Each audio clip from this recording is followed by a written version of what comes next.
Success in farming is all about precision and efficiency, ensuring every seed, every drop of water, every nutrient and treatment counts. Terraplex Ag is helping farmers all over Iowa and the Midwest do just that. With precision ag-grown technology and support from Terraplex, you'll boost your productivity and make timely and informed decisions, all while reducing your costs and increasing your profit. It's time to revolutionize your farming. Harvest the benefits with Terraplex Ag. Visit TerraplexAg.com. Williams and Blum Sunday here on the Cyclone Fanatic Podcast Network. My name is Chris Williams. I am joined, as always, by Brent Blum. Aiden Wyatt is producing today's show, and we are presented by our friends at Mechdyne. Give a shout out to our friends at the Mechdyne Corporation, MECHDYNE.com. Mechdyne, up in Marshalltown. And if you hate your job, I'd say there's a 50% chance that you're nodding your head. Sorry, it's just the reality. You should go to Mechdyne.com, see if they have any job openings in your field. They hire all sorts of different professions because they are a big company that takes a lot of good people. They love hiring Cyclones. We are in the Wild Rose Casino Studios, and Blum, a little different today. We're gonna look back at really one particular Iowa State basketball season, but we're gonna narrow it down to what was, in my opinion, one of the more memorable NCAA tournaments, the 2013 Fred Hoiberg team. Yeah, for sure. This is the team that had Lucius and Clyburn on it, for those out there. And Niang was a freshman. It was a team I thought kind of encapsulated Iowa State. I wrote a column after the game ended, and the headline was "The Always Entertaining Underdogs." Yeah. And that's what they were. It was really just kind of a collection of randoms that were thrown together, and they could score it. And they guarded okay, but they played some high-end basketball games. And, it was Edgem was on that team too. Tyrus McGee, his first year as an Iowa Stater. But it was Clyburn, Lucius, Niang that were kind of the offense. And, boy, all the way to the end, that group scrapped and clawed and fought, and the Ohio State game was the perfect encapsulation of what I would say is sometimes life as an Iowa State fan. You get all the way to the precipice, and then you get your heart broken at the end, but it still made you feel something, and that's what it was all about. And man, that was one of those teams where you kind of forget about them. But when you look back of all the games they played and the characters on that team, it was a real fun group. And that tournament in particular was Iowa State, I thought, really at a high end. I mean, they played Notre Dame in that first game and absolutely ran roughshod over them. And I remember the crowd. Chris Babb is on the team as well. There's a good shot of Babb. That team, again, they're in Dayton against Notre Dame and Ohio State. Think about that. So, you had a huge crowd disadvantage. Those are giant fan bases that were kind of in their backyard. So I went back and looked at the season as a whole. This is my favorite stat from the season. They lost to Iowa on December 7th that year in Iowa City, 80-71. Do you know who led the team in points? Trying to remember that game. Was it Babb? Percy Gibson. What? Led the team in points and rebounds with 14. There's a guy that just. But you're talking about a team that took a while to hit its stride, though. You know what I mean? That's 100%. That's what I remember about this team. Yeah, because they struggled early, but they were pretty good middle of February on. They were a 10 seed in the NCAA tournament that year. But I think if anyone would have seeded it on the back half of the year, yes, they're probably a top 6 seed or so. There's no question. There's no question. And then they needed, though. I think people forget that was Iowa State was a 10 seed. So they did not comfortably get in. No. There is some thought when that group went to Kansas City. They won. I'm looking back because I remember these games.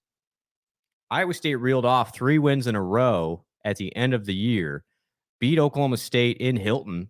And Oklahoma State, that was a Marcus Smart freshman year team, I believe. They were ranked 13th.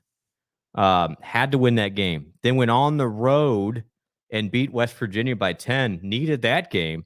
Then turned around in Kansas City, beat Oklahoma in that 5-4 game.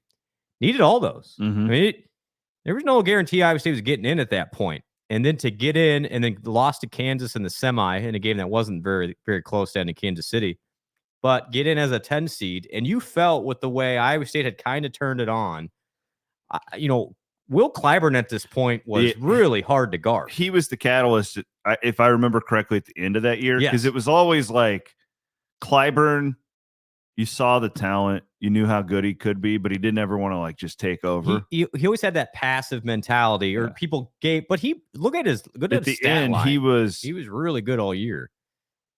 And then Niang slowly got better. So the interesting part here, now I'm recalling this season, Percy Gibson started the year, and then Iowa State put in for the Kansas game in Lawrence this freshman named George Niang for his first start. I was there. Niang buries a 3 on like the first possession and then starts taunting. Didn't he get teed up? He started talking shit. He did. And I could see Fred going, George, what are you doing? But they lost that game. This is when you kind of knew that, hey, Iowa State's going to be okay.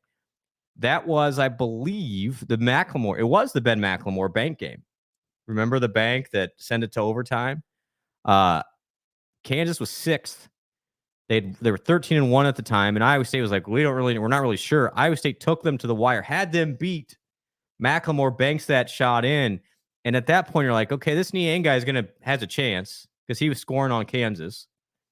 And if Iowa State could figure some things out, when Iowa State loses to Kansas in Lawrence, they were not considered probably an NCAA tournament team at the time. That changed their reputation that year. Okay, these guys can compete, and if they figure it out, if Niang keeps getting better, and Niang started every single game the rest of his career. Crazy. But Ben McLemore, 33 points in the bank shot that year. Still remember that bank shot. That's one of those like moments that will live forever. The McLemore bank. Yeah, because they hadn't won in Kansas in a long time at that point. And Wasn't that a foul or defend?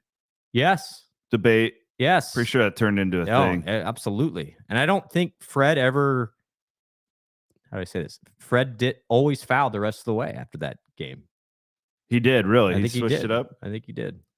That's always a deal too. It's like it kind of depends on your team. If you go by what the analytics guys say, you got to just go off of like if you're a team that you're a defense, then you're always gonna defend. Yep. But these Hoiberg teams certainly were not that. And the crazy part was McLemore at this time was thought to be a surefire top 3 NBA draft pick. He ended up being, I think, 6th overall. And he completely... Sacramento Queens? Yeah, and he didn't do it. He really didn't do much at all. Interesting part about that Kansas game, and then we'll get into the Kraft game. Travis Relaford was a player on that team. Travis Relaford now lives in Central Iowa. Really? Yeah. Interesting. He's a sales guy. I ran into him the other day, or I had a buddy that ran into him. Do you know him? I don't, but I guess he's an awesome dude from what I've heard. So Travis Rella for the old Jayhawks living in Iowa. Sorry, Travis. Yeah. I'm not going to invite you on the show. I don't think people want to hear from you. But that season, so Iowa State starting 5 towards the end of the year, and you look at it now, I was like, God, these guys are pretty good. You had Niang, Edgem, Clyburn, Lucius, Babb. And that was the year they couldn't keep Babb off the floor. He was the glue of that team. But the interesting part of that Ohio State game and what made it a story, Babb was so good all year. He turns an ankle in the first half, doesn't play in the second half. And it really, once that happened, you're like, oh my gosh, Iowa State is going to be in there we go. Great job, Aiden. There's Chris Babb walking off, didn't play the rest of the way. And so Iowa State was super limited, didn't have a bench to begin with. So it was really those 4 guys and then Tyrus McGee who had to play the entire second half against Ohio State. It's always interesting when you go back to these games, even like 10 years ago, how much baggier their shorts were. And so is Vic Miller's suit. Yeah, I was just going to, Vic's suit, it's like it's straight out of Kohl's. Love you, Vic. I love Vic Miller. He's one of those guys I can give shit to. And then like it's weird now because the coaches don't wear suits now. I know.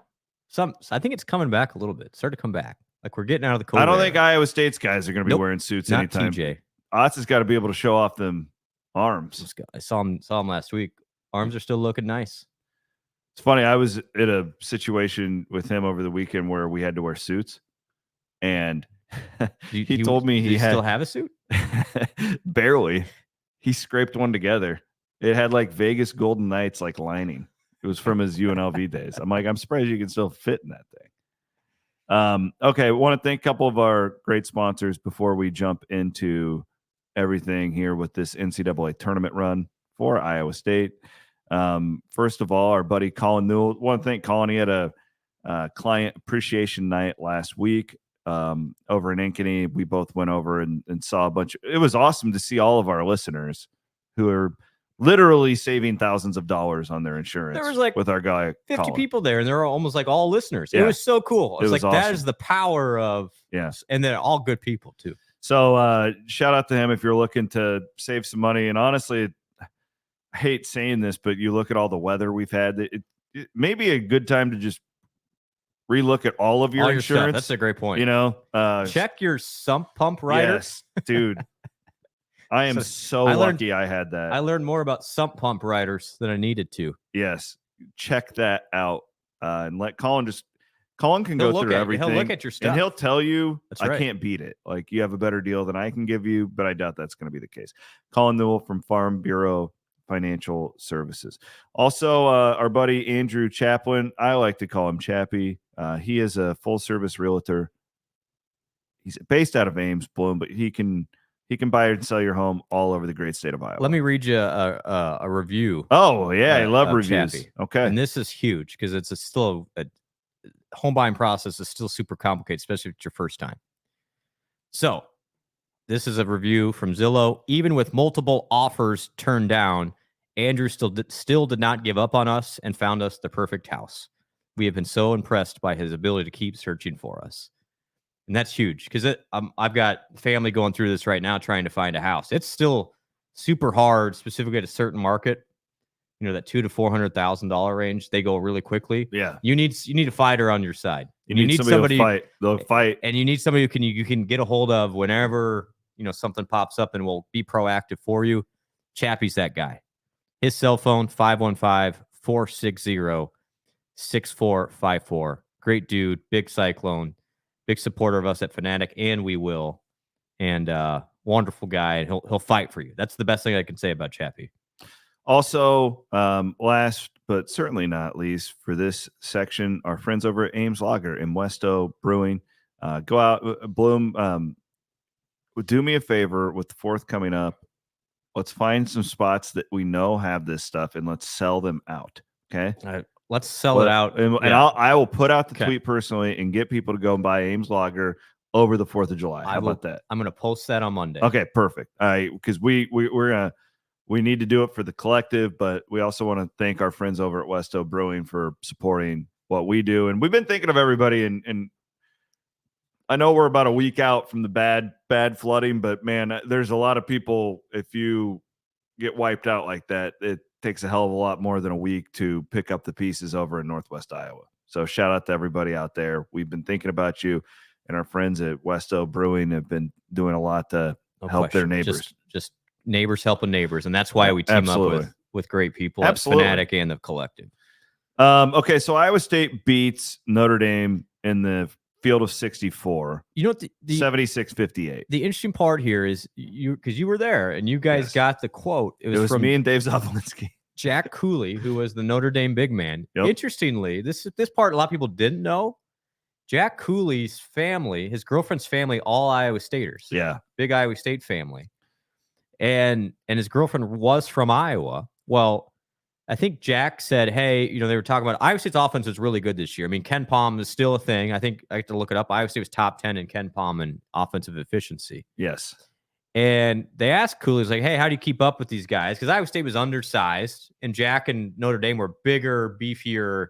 That was the storyline going into this game was like, can Iowa State compete with their size? Correct. Can Notre Dame run with Iowa State? Yeah. And so that was which style would win? What style would win? And so they asked Cooley, and Cooley's like, well, we have DePaul in our league. Yeah, we've played teams like that. We played DePaul. Play a lot like DePaul. Yeah, and it was just like, oof. Iowa State, as the old Jordan meme says, Iowa State took that personally. And so Yeah, they stuck it to Iowa State was 8th in the country that year in offensive efficiency. and I promise I wasn't a plant for Iowa State in the Notre Dame locker room. So what I do that, like if you follow them, like that's my style of like covering these things. When I get to March, I don't give a shit about the Iowa State storylines. you all I know want to know what the other team thinks about Iowa State and how does Iowa State scout that other team. That's what fans want to know at that point. I'm not doing anything. And so I just went through the Notre Dame locker room and asked all their key players that.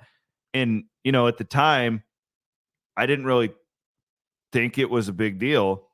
Put it up on Twitter because Zavolinsky and I remember we're tag teaming it. So sometimes when those guys don't have a photog or like we just team up, we're all hold a camera, you hold a mic, whatever, and we'll share the content. It's a thankless job, by the way. Yeah, it's not. In that, I remember those Dayton locker rooms were so small. You're just like claustrophobic. And anyways, put that video clip up, and it just goes viral. Iowa State fans are just irate, and the program did use it because DePaul won like one game that year or something. Yeah, it was. And so interesting, the tempo stat when those two teams played, it was the tempo before tempo was a deal. Iowa State was looking this up here, 25th nationally in tempo that year. Again, undersized. They just ran. This was classic Fred Hoiberg era. And then Notre Dame was 320th. Big bruising, and it was from the jump. Iowa State absolutely just blew the doors off. And this was the hare destroyed the tortoise. What I remember from this game or from both of these games, I felt like this was just a huge weekend for Tyrus McGee. Oh, that guy was so fun. So he was okay, I'm correct. In the Ohio State game, he comes off the bench for 14. He goes 3 of 5 from 3 in both of those games. Do you know that? So he would have been 6 of 10 from 3. Yep. In that tournament. That guy was so locked in. And I want to say, too, so they lose to Ohio State, and the bracket really opened up after it. Had Iowa State won that game, they had a decent chance at a Final Four. Yeah, because Ohio State ended up playing Wichita State. And Wichita State made the Final Four that year, I believe, if memory serves me. But that was the thing. So it's twofold, that Ohio State game. So first on the Notre Dame game, Iowa State completely destroys them right from the jump. It was ugly. You had the famous gif of Niang doing feed me thing. Yeah. So Niang backed up and George was about 60 pounds heavier. Yeah, too. and he yammered, man. And then Edgem's there's Edgem dunking on. I think that's the other big guy. That wasn't Cooley. But Edgem, Niang, Clyburn. Here's the box score: 19 for Niang, 17 for Edgem. Iowa State hits 9 threes, only has 6 turnovers, and Notre Dame had no idea what to Austin do. Macbeth's Austin shorts. Macbeth. There's Naz. There's a young Naz there on the YouTube feed. But Iowa State was still not very deep. And so that's when the Ohio State game came the next day. Bab gets hurt, and it got real dicey there. But that's when the Cyclones really had an electric comeback. It was one of the great comebacks that gets forgotten about because Iowa State ultimately didn't win. But it was, going into that game, you got a top 10 Ohio State team. I believe they won the Big Ten tournament. Thad Matta was the guy. I mean, they really had it rolling there. And, I'm just pulling up here. Let me give you the exact scenario here. So Iowa State, Bab's out. It's the second half. Iowa State's down 13 with 5 minutes left. Iowa State goes on a 13-0 run in about a minute 30. It was dagger after dagger. It was Edgem, then McGee, then Clyburn, then McGee, then Lucius. It was amazing. And all of a sudden, Iowa State is now ahead. There is a controversial call underneath the basket. I believe Iowa State's up 2. Clyburn goes up, gets an and 1. Kraft slides under. The rule changed after this year. It would have been, it still is after this year. It's a block and when you can't charge, that's a restricted area. There was no restricted area. They put that in after this play. A horrible call, completely tragic call. Calls a charge on Clyburn, keeps Ohio State in the game. They eventually tie it, and it leads to the Aaron Kraft dagger 3 that wins the game in regulation. And then that leads us into this video. We want to put, and this is where we talked last week about the Paul Rhoads "I am so proud" speech and how it just endeared him to Iowa State fans forever. And I believe this is where, right here in this very moment, the legend of George Niang was born. Mm-hmm. It's a tough moment.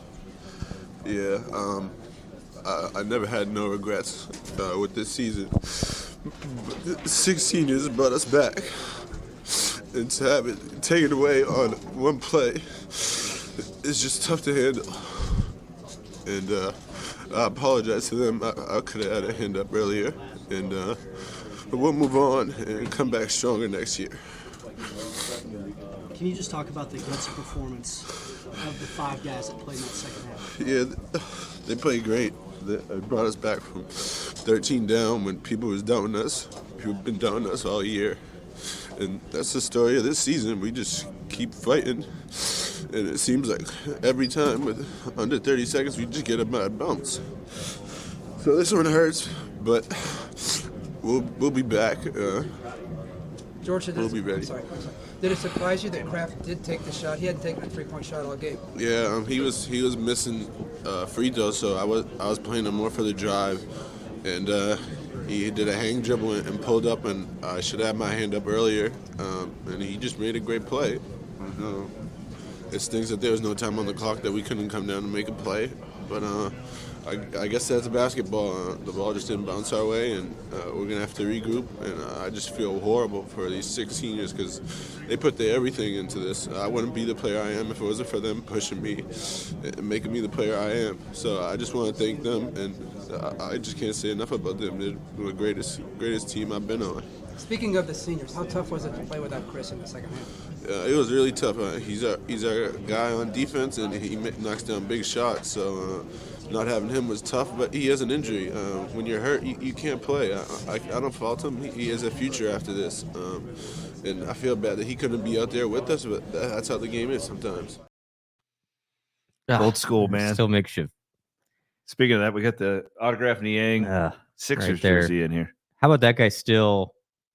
He's just the GOAT. I mean, and the tragic part about Niang's career, and that game was a great example. So I'm just looking at the 13 NCAA tournament. Okay, so Ohio State beats Iowa State. Ohio State then beats Arizona, who is the 6th seed, and that was a very average Arizona team. Wichita State, the 9th seed, ends up beating Ohio State to make the Final Four. So that was the Greg Marshall with 8 G's Greg Marshall team. Louisville wins the national championship. It was later vacated for the indiscretions of Rick Pitino, the alleged prostitutes. Yes. And so technically nobody won the national championship that year. we can claim it. So can we claim it? I mean, UCF did that once. Remember Scott Frost was like, yes. yeah, we won the championship. But if you talk to Fred, I remember talking to Fred that summer. He's like, yeah, we were playing. We thought we were there. Yeah. And then you think about They Niang. were playing really Well, what hurts you there, what Niang says, we'll be back. And they were. They got back. They got back the next year, which was the broken foot year. broken foot game. And then they got back. When he said it seems like in the last 30 seconds, something Bad bounces. I'm like, yeah, welcome to Iowa State, Well, George. here's the Jesus. stat. Here's the stat Get for that used year. to it, buddy. In that season, 5 of Iowa State's 12 defeats, Iowa State led or was tied in the final minute. I mean, that team was just scrappy, but they could never get over the hump. Was that the Kansas Large year too? That was not. That was the next year. That was next year. Yeah. And Niang Good Niang memory. was involved in God. a lot of heartbreak. And then we had to deal with like people trying to post that officials. Yeah, and then UAB. Address. So then UAB was his junior year, and then the senior year, obviously, Iowa State makes the Sweet 16. George plays great. Yeah. It's just Virginia was just better.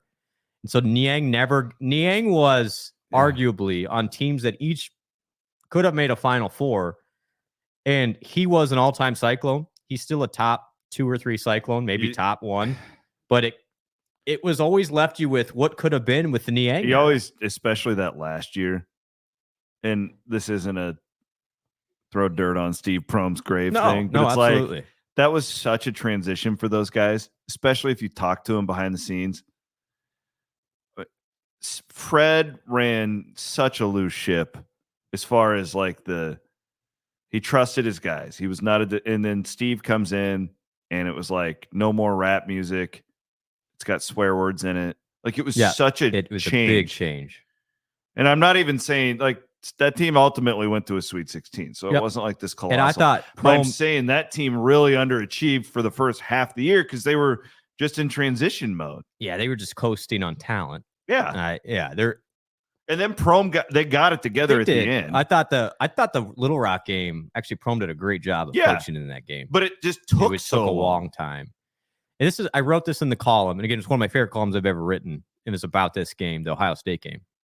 I said, Ohio State fans are going to go about their day today with another tally added on their mantle. They probably won't think twice about the Iowa State escape in the years to come, and I'm sure they haven't. They have football games with Michigan to worry about. But I can guarantee you 15 years from now, every Cyclone fan will remember where they were the day Iowa State's band of characters mounted the rally of 2013. They will also recall the pit in the stomach that followed as another opportunity was snatched at the horn. That's savant. 11 years ago, and we remember it. So we haven't mentioned, you didn't do the box score yet for this game, right? No, have not. Corey Lucius, 5 of 7 from 3 in that awesome. game.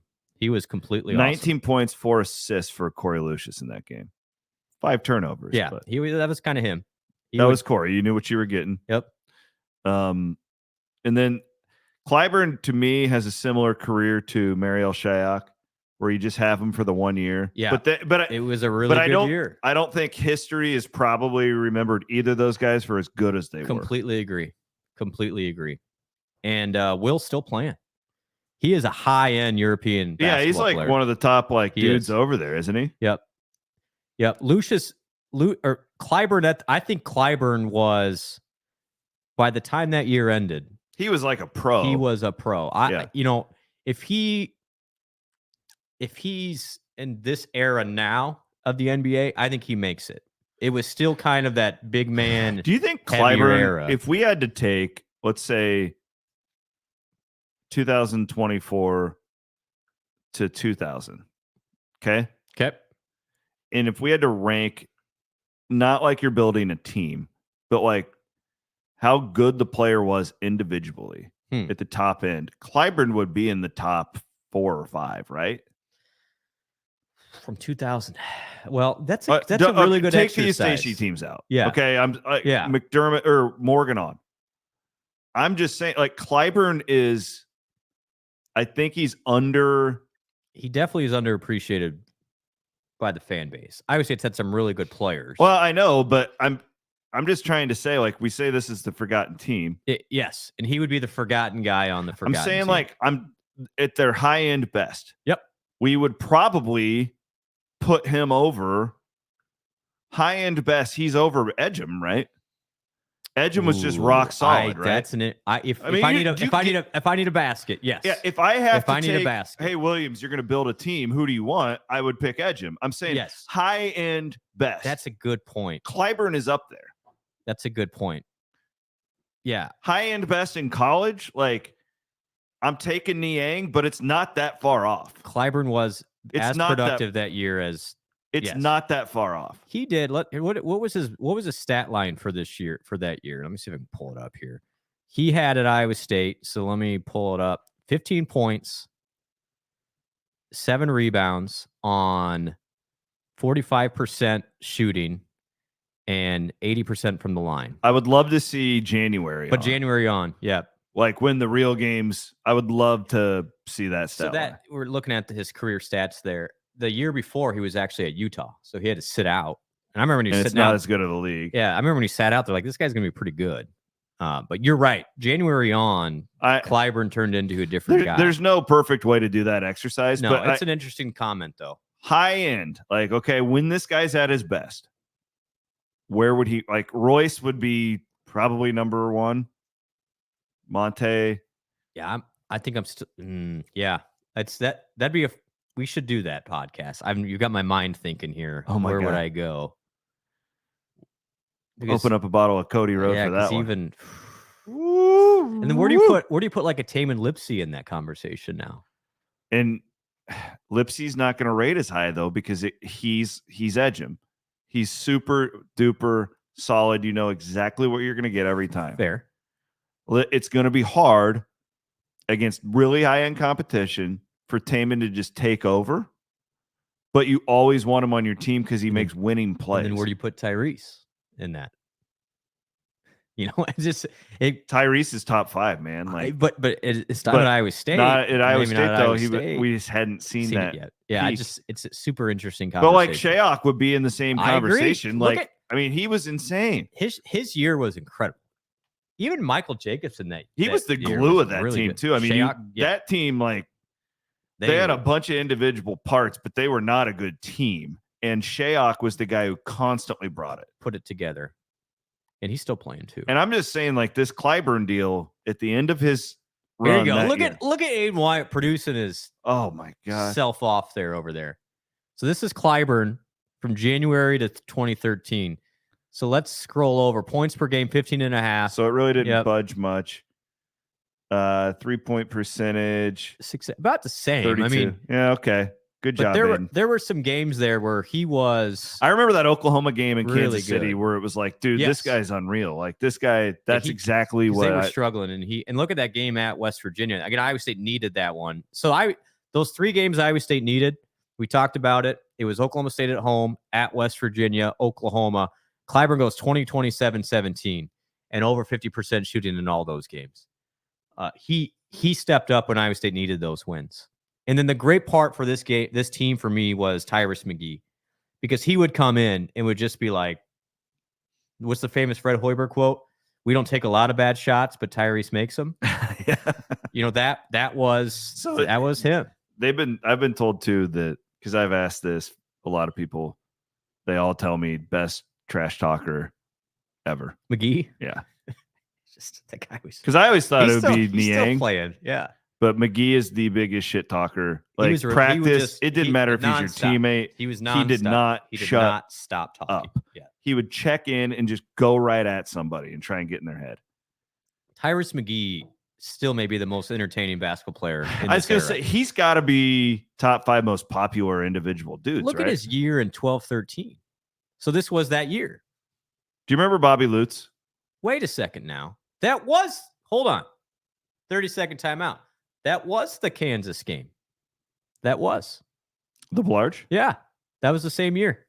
So we go from a Blarge to the Aaron Craft. Oh my foot gosh. hovers the line. Tra- Just brutal. Tragic team. Do you remember Bobby Lutz? Yeah, I do remember Bobby So Lutz. Bobby Lutz, That one of was my the Blarge. recollections of this was, I think for some reason I was hosting the Monday night show for Okay. Learfield, the Okay. coaches Yeah, show yeah. at Applebee's. Yep. And it must have been one of them deals where there's a lot happening because John and Eric weren't there. And then I think Fred was, so Bobby Lutz and I were running the shop. And he could not stop talking off the record, off the air, about this JUCO kid in Oklahoma. And basically, he's going to be the best player we've ever brought in here. Like, this kid's amazing. You're gonna fall in love with him. He's going to be your favorite Cyclone in If history, you- Chris. Talking about Tyrese McGee. They knew Stringtown, Oklahoma. Yeah. Like, guy It came was from and nothing. it was the perfect name for him. Oh, yeah. Like all strings. The guy never hit the rim. That was the Kansas year. That's what. Good pull, Aiden. Yeah, good job, Aiden. Well I done, apologize. Well done, son. And if you want to entertain, go watch that game again. You're going to get mad at the end of it. But Tyrese McGee in that Kansas game in Hilton, one of the best all-time shooting performances I've ever seen. I mean, he was not missing. He was making it from all over the place. And Iowa State should have won that game. And it was always tragic. Fascinating that Fred just continued to play him off the bench. Yeah, he knew he was one of his best guys. But Yeah. put him in And there. I wonder if Jones is going to be like that with Otts. It certainly That's great. felt like that at the end of last year because you know that he's one of your best players and he's playing 35 minutes. And I'm looking at like this year, and I think Kurt's the kind of guy who will embrace that. You know him better than I do, but that's the vibe I've gotten from the young man. I would be interested if maybe they go with a Heisey as a starter and bring Kurt off the bench. And you want a little nugget? Love Nuggets. Noyes is gonna play. He's a shooter. He's going to play. Thank our friends at the Ivy College of Business. Is this the Kansas game, Aiden? At Iowa State. Look at Tyrus McGee off the bench. 6 of 10. 22 points in 33 minutes. He was unbelievable. And he never passed the ball. Oh, I remember Niang it was went amazing. 3 of 17 in that game. I did not remember that. I remember that now. Oh, my gosh. Come on, George. We were all like, okay, bro, you got to tone it down. Look at Lucius. Sometimes you're not going to have it. Look at that Iowa State bench. Not Anthony much. Booker. Oh, Anthony Booker has one of the great bodies in the history of Iowa State. He was just a sculpted superhero. And then Fred had the quote every time he talked about, he's got the body of a Greek god. And then Fred also loved to run through a brick wall for those guys. Yeah. Just you guys got to see this guy when you take his shirt off. He's got the body of a Greek god. Love Fred. Miss that guy. Yeah. So that team. I'm still one of my favorite teams, and it was for that exact reason of they were picked 8th in the Big 12 that year, and it was it was anticlimactic because the year before was all the hype with those transfers. Yeah, and then these guys were kind of like, we're not sure who's Clyburn, and it was like Lucius. a little more iffy because it was like a lot more iffy. Lucius had a lot of like baggage, junk around him, and then Booker was kind of like nobody really knew what to get there. Yep, and you had this bad-bodied freshman from Massachusetts. You're like, he doesn't look like a Big 12 player. I remember, you can look it up. It's on the message boards. When he committed, people on message boards like, can this fat guy play more than 10 minutes a game? Seriously. I remember that too. Yeah, they were like, this guy is what we're recruiting. And Fred, I still remember when Niang committed because you talked to him. I talked to him. George and I, we're buddies now because I talked to him like 3 times a week when he was a senior. So he committed and he's like, I've never seen so much corn in my life. He was the student body president at the Tilton School. But I was at a golf function with Hoiberg. This is in May, and he had to leave the room, and Niang committed to him on that day. And Hoiberg comes in and goes, boys, give me a beverage. We just picked up the next great Iowa State player. And he knew that this guy was going to be the real deal. Nobody else had picked up on it. And then George really took off from there. Something happened, too, on George's official visit. Like his mom lost her purse or something like that. Yeah, there was a backstory there. Yeah, I don't remember exactly how it went down, but it was just, I would say that team was one of my favorites because they were a lot like that Cato, Willoughby, Bankhead, Pratt team where nobody believed in them, just kind of a ragtag group of guys that came together, and they were so close, but almost in Iowa State fashion, they were snake bit at the end. Yeah, they certainly and were that's that. okay. And as I wrote in here, and it's still, I mean, I got a little sappy back in the day. God, you every column was like World War III. It was. It was great though. We loved it. You cared just like Niang did. And I said, I said this group gave us an inescapable feeling, and that's what keeps us coming back for more. You didn't know what was going to happen with that group, but you knew it was going to be entertaining.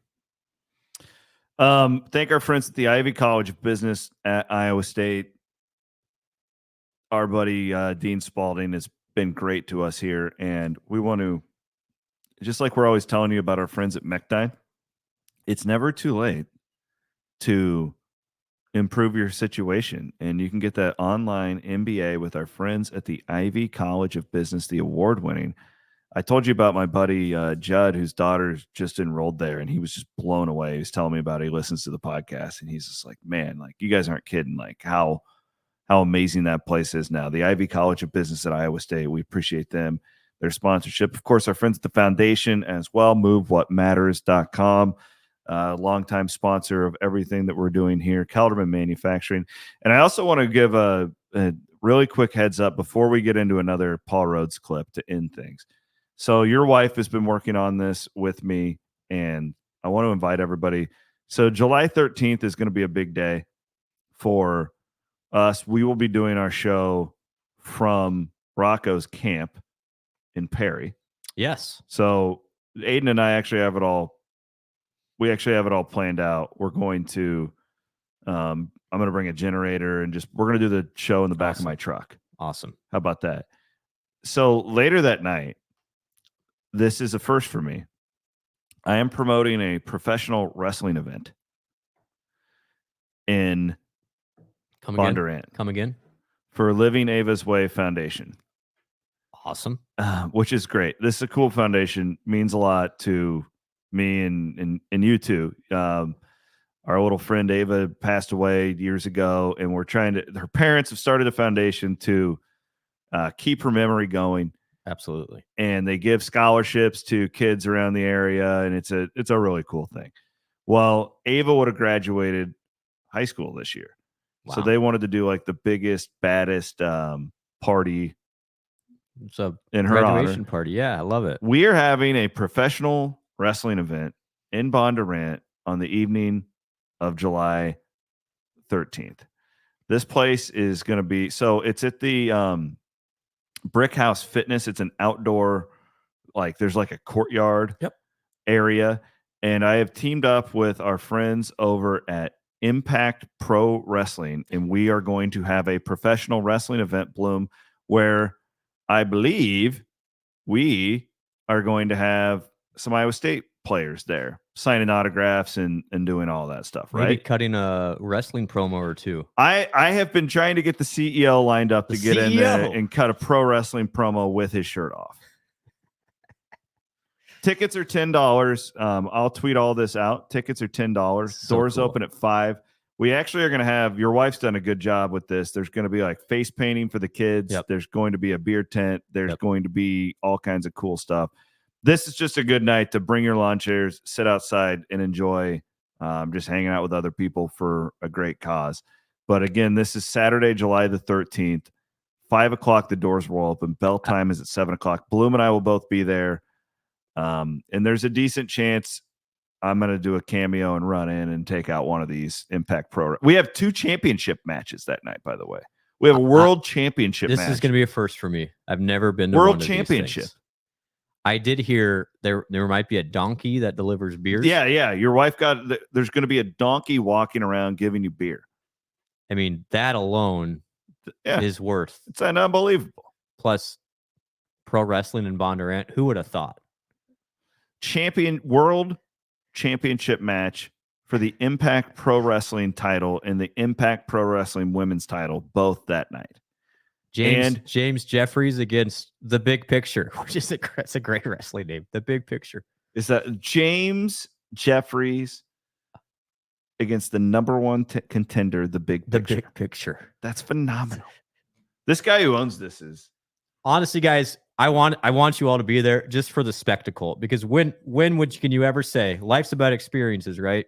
To watch pro wrestling in Bondurant with Williams, and me, come on over. And we'll the have CEO our own, Conrad Hawley. We'll have our own little Cyclone section. And if anyone gets out of line, listen, I'm paying these wrestlers for this night, so I'll get in there and I'll go like Vince McMahon on their ass. Okay? Like I'm gonna just go. It's on. There's gonna be a donkey delivering beer. We have a donkey delivering beers, face painting. Yeah, you can't get a beer yet in Jack Trice, but dang it, at Bondurant at the Brick House Fitness Courtyard, we got donkeys delivering beers. Doing it the right way. July the 13th. You can buy your tickets like when you get there too, but we would prefer it's $10 a ticket. That's it? Yeah. Because I have sponsorships that are going to pay. I would pay $10 just to have a donkey deliver me a beer. Well, you're going to get the wrestling and you're going to get plenty of opportunities, buddy boy. Okay. Last but certainly not least. So Paul Rhoads was beating Nebraska when he turned 40. We're doing pro wrestling in Bondurant. We did the happy birthday, by the way, when this is recorded. We did the Wednesday. Thank you. We did Wednesday show where we looked back at the 2009 win over Nebraska. And Aiden, again, 2009. How old were you? Like, were you 7?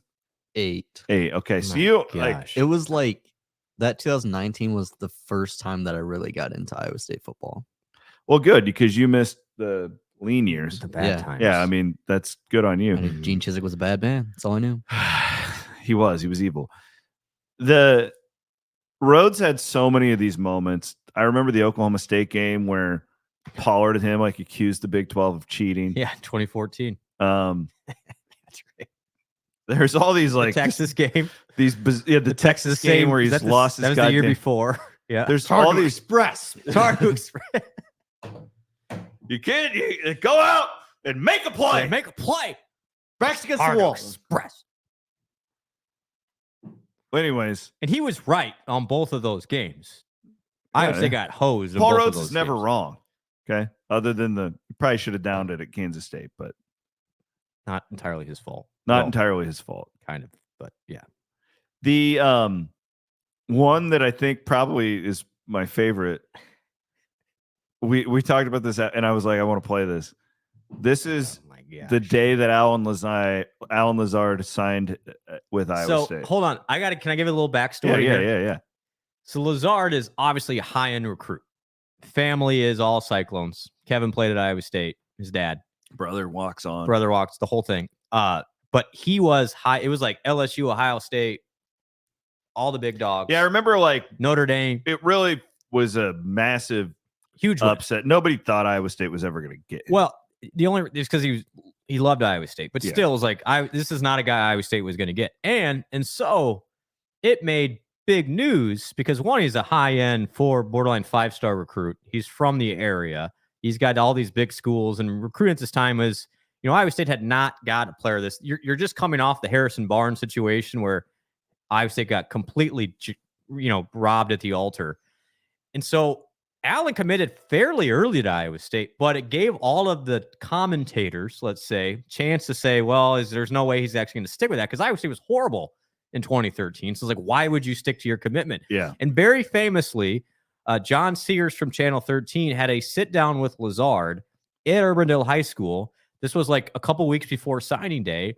And he basically asked him 20 different ways of like, are you sure you want to sign with Iowa State? And 13 will say that Sears, it was like a spoof. Okay, but it didn't come off. It did not come off that way. I believe that.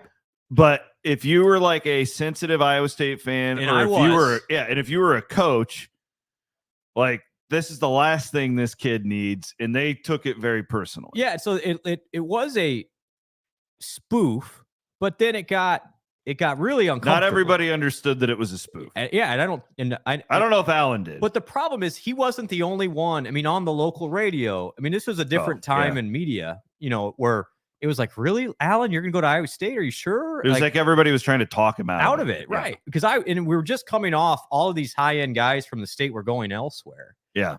And Notre Dame was like right there. Yeah, and the days of Meyer and Blythe choosing Iowa State were long gone. Yeah, at this point. just Sash had burned them. There were a lot of like stuff like that. A lot of stuff. Yeah, it just got to the point where it's like, man, are you sure? And it felt like the media, whether fair or not, was rooting for Allen to spurn Iowa State to get a better story. And so it set up, Allen does sign on signing day, and it turned into an electric press conference with Rhoads. Let's check it out. Let me talk about Alan Lazard a little bit before I get to the rest of the class. Mature, high character, integrity, accountable, trustworthy. True to his word of 14 months, Alan Lazard sent in his official national letter of intent today. He's not going to a school in northern Indiana. Boy, they wasted a lot of time and money. He's not going to another school in this state, who feverishly tried to call him about a half a dozen times in the last week. Much to the dismay of people in this room who wasted a lot of space and time challenging his words of commitment, he's going right here to Iowa State University. And true to his word, okay, he will become the second top-rated player in the state, 2 years in a row, to become a Cyclone. And I'm very thrilled with Alan Lazard joining this program. As a bonus to Alan, I'm going to keep him off limits to the media for his freshman year. I think he's earned that after what he's been through the last 14 months. Jeez. Well, that's a whole other conversation, Coach. But It's just more Rhoads, man. It's like he's such a character. He was a fighter. At the time it was like Iowa State's like, yeah. Why do these coaches? I'm sorry, I have to say it. Like, you're penalizing your fan base. They want to hear from these guys. Yeah, but I could see at the time it was like, I get it. Screw the media, man. Like, no, I get it. I was right there with them. I was like, yeah, leave Allen alone. It's like the old Britney Spears thing. Leave Allen alone. But I would I come at this from a very different perspective. I would guess if you quiz 1,000 Iowa State fans and the most talked about player in 15 years just signs with you and he's going to start, wouldn't you want to hear what he has to say? Yes. And now, but for a long time, the freshmen weren't allowed to talk. Oh, and Matt did that. That was a Matt thing. And I don't even know if I don't think we could talk to Purdy when he was starting all those games. Yeah, we did not. So that's now changed, I believe. And you're better at this than me. You have to with NIL. Yeah, you need to be. You want your guys to be. Just imagine if Bill Finley didn't let Audie Crooks talk last year, right? Like, that's a great point. Her NIL value skyrocketed when we all watched her talk and smile. 100%. Yeah, so that has changed. But it's just at the time, it was the perfect. This is where Iowa State's grown a little bit, and there's still a little bit of that. Like, CF has changed the paradigm a little bit, but there still is the feeling, and I'm of the belief that some of the coverage, specifically from some of the major outlets in the state, I'm not talking about Fanatic, the nonpartisan, leans a certain direction. I think that is the case, but it was worse. 11 years ago. Yeah. And so when it's going to get worse now with this Big Ten thing, I think, and that's where I'm going here. It'll be interesting to see if the media, and again, the media's changed so much that you can't just say the media anymore because it's so segmented. Yeah. But you will see some, specifically that cover Iowa, try and downgrade Iowa State's position relatively because it benefits them. Mm-hmm. And especially as the media landscape is becoming more partisan, you almost need your buy-in from your fans, and to get buy-in, you pick fights with your rivals. So this is the way it's going. But you're going to see some of the Iowa media, maybe even some of the major papers. There's always going to be that. Well, but Iowa State's in the whatever the Big 12 is going to be called. Just wait. No, you're right. And at the same time, Iowa State is doing a great job in-state recruiting this year. By the way, they are. Rhoads would be happy about that. Cheers to Paul Rhoads. Paul Rhoads week on Cyclone Fanatic is concluded. Trivia question. He mentioned Lazard was the number 1 ranked recruit for that year's class. Who was the number 1 ranked recruit from Iowa the year before? So that would have been 2000 I think I know this answer. That's what I'm trying to. I don't know. It was the big tackle from Valley. Oh, I remember. Campos. Jake Campos. It was Campos, yeah. Yep. Jake Campos. Yep. Who Jake played in the NFL for a little bit. Good dude. Yeah, he is a good dude. But so that was the trivia answer for that one too. Good pull. Thank you. I believe both Shane Burnham guys, if I'm not mistaken. Shane got a lot of good players to Iowa State. Yeah. Campos was coached by Ben Browns. I think Shane is now on Mike Norvell's staff at Florida State. Is that right? I think so. Okay. Lost touch with a lot of those guys. Yeah. But I really like them. The Burnhams, man. You want a good time, you just go and have a couple beers with Wally. Is he at UCF or is he at Florida State now? I think he's at Florida State. Anyway, he was at UCF for a bit too. Appreciate all of you paying attention. We will be back live at some point this week. Weird with a holiday week and everything, just acknowledging that. But we'll make sure you get a middle of the week pod. Have a safe 4th. Don't do anything too stupid with the explosives. I'm very pro explosive, but you got to do it responsibly.